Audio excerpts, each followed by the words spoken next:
warahmatullahi wabarakatuh. Perkenalkan, nama saya Dinda Ramadanti dengan NPM 224111115 dari kelas MNJ 22B. Di sini saya akan menjelaskan tentang manajemen persediaan. Mengatur dan mengelola persediaan bukanlah hal yang mudah untuk dilakukan. Terlebih ketika Anda memiliki pesanan dan perusahaan yang besar. Disinilah manajemen persediaan atau manajemen inventaris memainkan peranan penting dalam membantu bisnis Anda. Manajemen persediaan melibatkan semua item yang digunakan oleh bisnis mulai dari bahan mentah hingga barang jadi.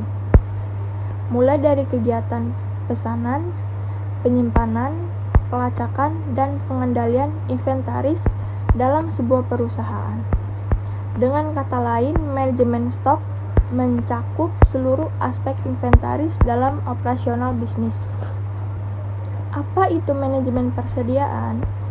Manajemen persediaan atau inventory management adalah proses yang melibatkan perencanaan, pengendalian, dan pengawasan atas persediaan barang dalam suatu perusahaan.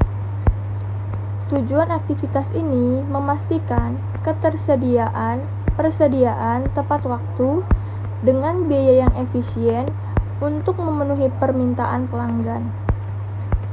Manajemen persediaan yang efektif membantu perusahaan menghindari biaya penyimpanan yang berlebihan, kerugian karena persediaan kadaluarsa, atau kekurangan persediaan yang dapat menyebabkan hilangnya pelanggan.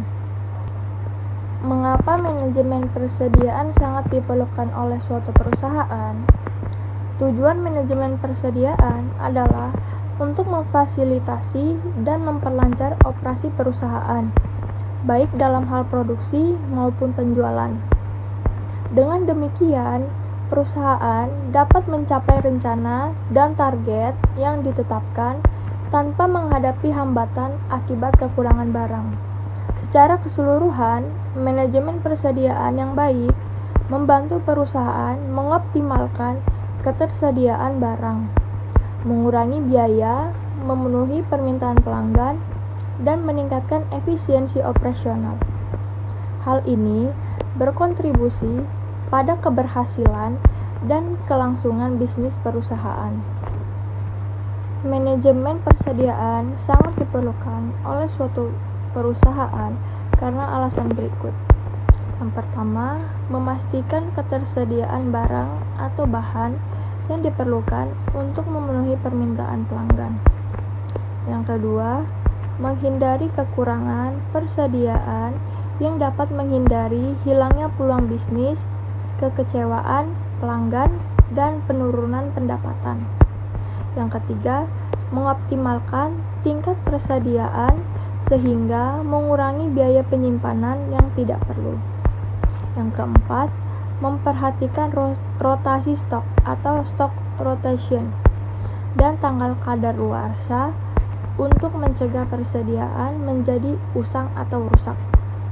Yang kelima, meningkatkan efisiensi operasional perusahaan dengan mengelola persediaan dengan baik. Yang keenam, memiliki gambaran yang jelas tentang persediaan yang dibutuhkan. Perusahaan dapat merencanakan kegiatan produksi, pembelian, dan distribusi secara lebih efektif. Apa fungsi manajemen persediaan? Dari bisnis kecil seperti UMKM hingga perusahaan berskala besar sekalipun, semuanya membutuhkan manajemen inventaris yang tepat. Ini bertujuan untuk membantu bisnis memiliki operasional yang lebih baik. Namun, tujuan dan fungsi manajemen persediaan tidak hanya itu saja. Masih ada beberapa fungsi lainnya yang dapat dimanfaatkan sebagai keuntungan perusahaan. Adapun fungsi manajemen persediaan antara lain yaitu yang pertama, mengoptimalkan pemenuhan persediaan. Yang kedua, mengurangi biaya operasional. Yang ketiga, memberikan layanan pelanggan yang lebih baik. Yang keempat, mencegah kerugian dari pembusukan, pengembalian, dan pencurian. Adapun faktor yang mempengaruhi manajemen persediaan. Terdapat beberapa faktor yang perlu dipertimbangkan. Beberapa di antaranya adalah sebagai berikut. Yang pertama, keuangan. Faktor keuangan di sini mencakup banyak hal, termasuk biaya pinjaman, biaya pajak, biaya operasional gudang, dan perubahan biaya transportasi. Semua faktor tersebut dapat mempengaruhi berapa banyak persediaan barang yang dapat Anda miliki di gudang perusahaan Anda. Untuk itu, Anda perlu mempertimbangkan seluruh faktor tersebut saat melakukan manajemen inventaris. Yang kedua, pemasok.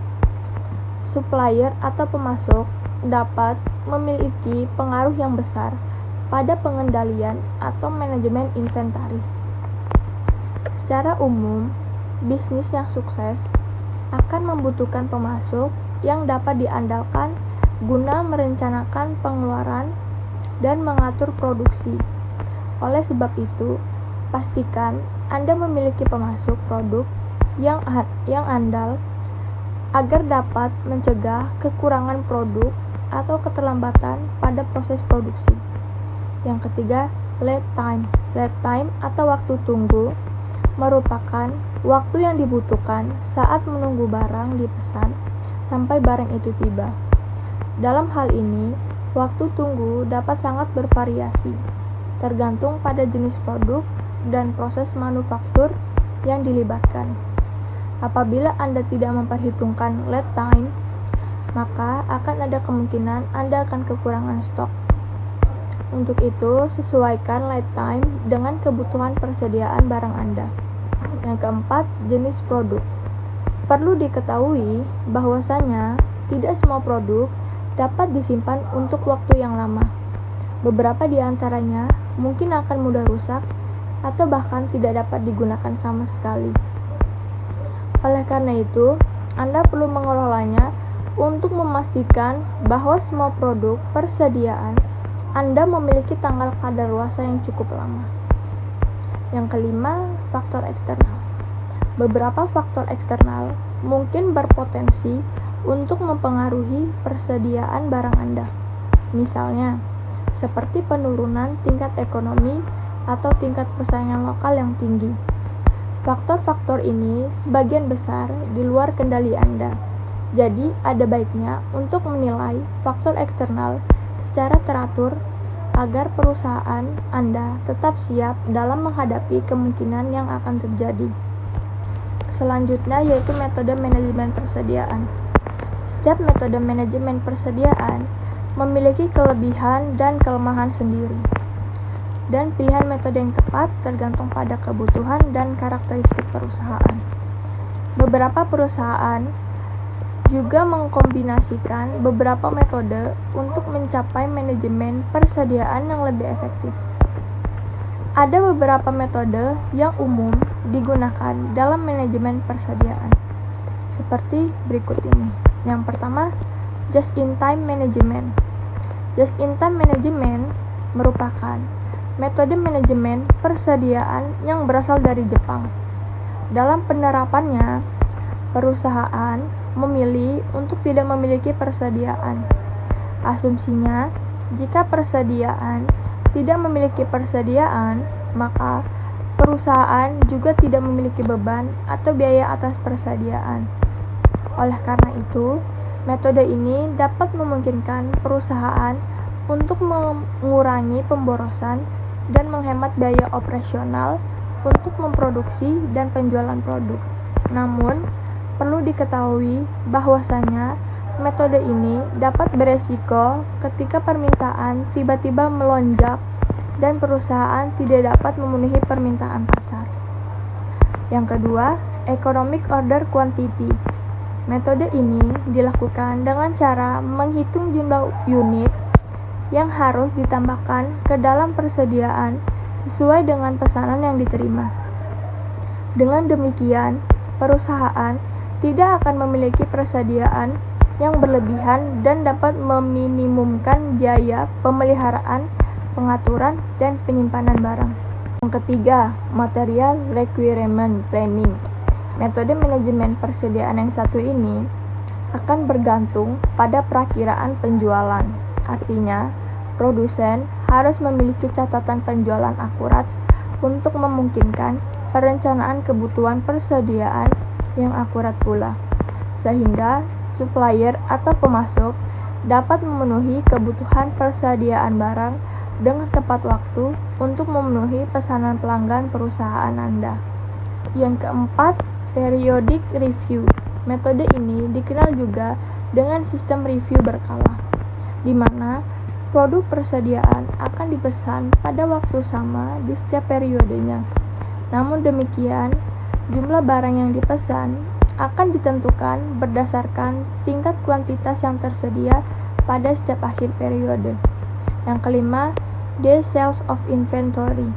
Metode manajemen persediaan yang terakhir adalah Day Sale of Inventory, atau dikenal juga dengan usia rata-rata persediaan. Metode ini menggunakan rasio keuangan yang dapat menunjukkan rata-rata hari yang dibutuhkan perusahaan untuk mengubah persediaan yang termasuk barang yang sedang diproses dan telah menjadi penjualan. Secara umum, DSI yang lebih rendah akan lebih disukai perusahaan atau pelaku bisnis karena dapat menunjukkan periode yang lebih pendek untuk mengosongkan persediaan.